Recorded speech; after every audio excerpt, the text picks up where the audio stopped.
Hi everyone, welcome to Imaging Study. Today we are going to see a case of mild hepatic steatosis, that is fatty change in liver grade 1. A middle-aged male patient came with nonspecific abdominal pain. Let's see what we have got on ultrasound.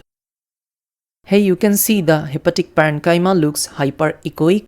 You can see the distal part looks quite darker than the proximal part from the transducer surface. If you compare the echogenicity with the right kidney, the liver parenchymal echogenicity is increased. The intrahepatic blood vessels and diaphragm is well visualized here.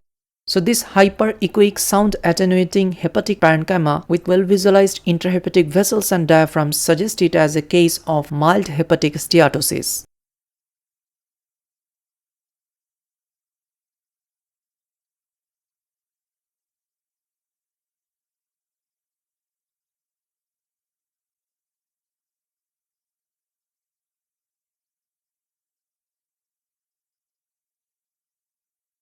Here's the picture. You can see the proximal part from the transducer surface looks brighter than the distal part due to sound beam attenuation. But the blood vessels and the diaphragm look quite good here, indicating it mild fatty change in liver.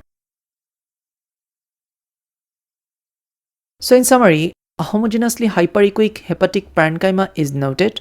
There is mild sound beam attenuation with well visualized intrahepatic vessels and diaphragm. This feature suggests it as a case of mild hepatic steatosis, that is hepatic steatosis grade 1.